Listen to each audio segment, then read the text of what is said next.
E a gente estava falando sobre o papel da intuição, né, na vida das pessoas. E eu estava explicando para o Wesley que eu, recentemente, depois que eu passei a entender de que maneira o meu corpo e o meu cérebro, em situações específicas, comunica comigo, eu passei a dar vazão à intuição.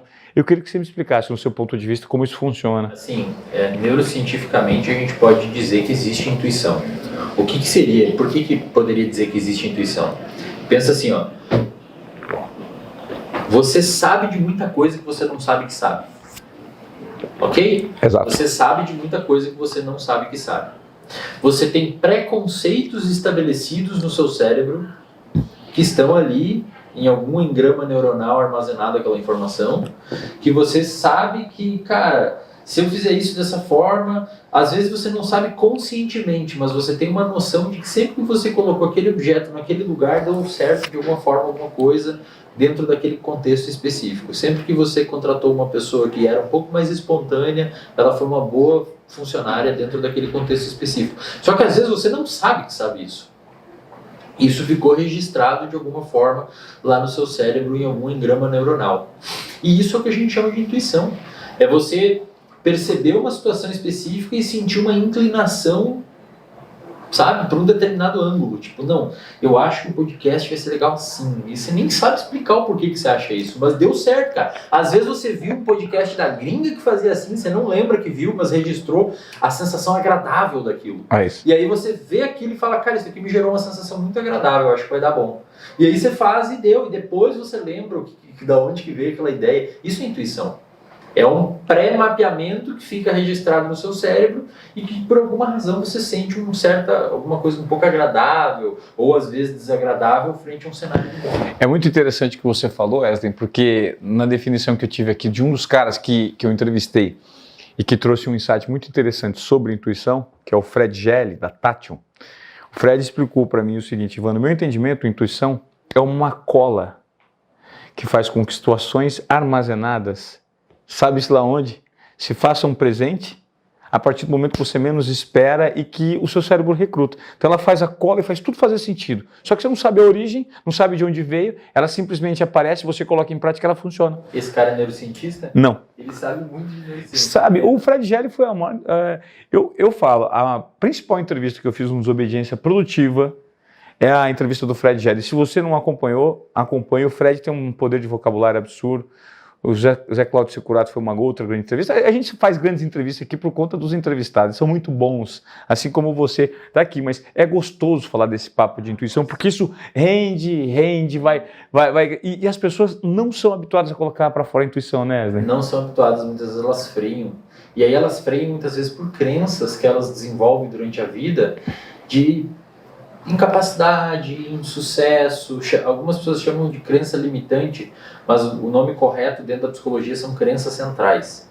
O que são crenças centrais? São ideias que você cria sobre você, sobre os outros e sobre o futuro, com base nas suas experiências de vida que você teve, e você meio que chega a uma conclusão do que você é. E muitas pessoas chegam à conclusão de, tipo, eu sou incapaz, eu sou insuficiente, eu não sou amado. Então veja um exemplo. Você estava no ensino fundamental e você sofreu bullying. Você foi para o ensino médio, teve uma ou duas namoradinhas e ela te traiu. Aí você foi para a faculdade, ninguém chamava, você não conseguiu se enturmar em nenhum grupinho. Aí você foi trabalhar numa empresa depois que se formou e o seu chefe não gosta de você.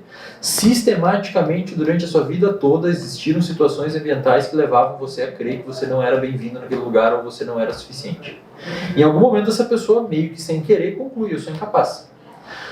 Só que, claro, essas conclusões de ser incapaz, essas crenças que a pessoa desenvolve, são exageradas na maioria das vezes. A pessoa chega com o que a gente chama de distorções cognitivas, que é tipo assim, frente a qualquer situação do dia a dia, ela ou catastrofiza aquilo, torna aquilo muito maior do que é, personifica, às vezes ela acha que a culpa é dela sobre tudo. Existem vários erros, tem erros cognitivos que a gente chama de leitura de mente. A pessoa vê duas pessoas conversando e fala, elas estão falando de mim ou elas não gostam de mim. Você não sabe disso, as pessoas estão só conversando, você não tem evidência para isso. Mas o que eu quero dizer é que essas pessoas que criam essas crenças de incapacidade, elas enxergam o mundo como se fosse por um óculos, uma lente, onde elas rastreiam situações que levam elas a crer que elas são incapazes. Eu já atendi paciente, Puta, que cara, eu louco. já atendi paciente que fazia pós-graduação em Harvard. E ela tinha certeza que ela era burra. Aí ela tirava 9 na prova, eu falava, pô, mas tirar 9 na prova em Harvard não é um indicativo de que você é bom o suficiente? Ela falava, mas não foi 10. Ela distorcia o 9 e transformava o 9 em algo ruim, cara. E essas pessoas que muitas vezes não acreditam na intuição delas, não seguem a intuição delas, porque elas são sistematicamente abafadas. Tipo, não, você tá errada, não é assim. Não faz assim, não faz assim. Aí a gente poderia fazer um looping e voltar lá no início da entrevista, que é o quê? Dependendo do ambiente que você está procurando se desenvolver, o ambiente vai ceifar totalmente as suas habilidades, cara. E Uau. vai levar você a crer que você é um merda, assim, que você não consegue, que você é torto, que você é errado, que você é disfuncional. E aí, às vezes, você, por uma talvez sorte do destino, você é trocado de ambiente, você entra no outro que tem um chefe que leva você a pensar e desenvolver suas habilidades, e você começa a gerenciar uma equipe. Cara, é a mesma pessoa com as mesmas faculdades cognitivas, só que num ambiente distinto. E você vê em grandes empreendedores que vêm aqui, etc., qual que é o comum dessas pessoas, cara? Eles são muito bons em recursos humanos. São pessoas que investem em recursos humanos, identificar talento, favorecer um ambiente de trabalho rico, colocar um lugar para a pessoa dormir depois do almoço, para descansar, flexibilizar horários. A Google é assim, a Apple é assim, esse espaço que a gente está aqui é assim.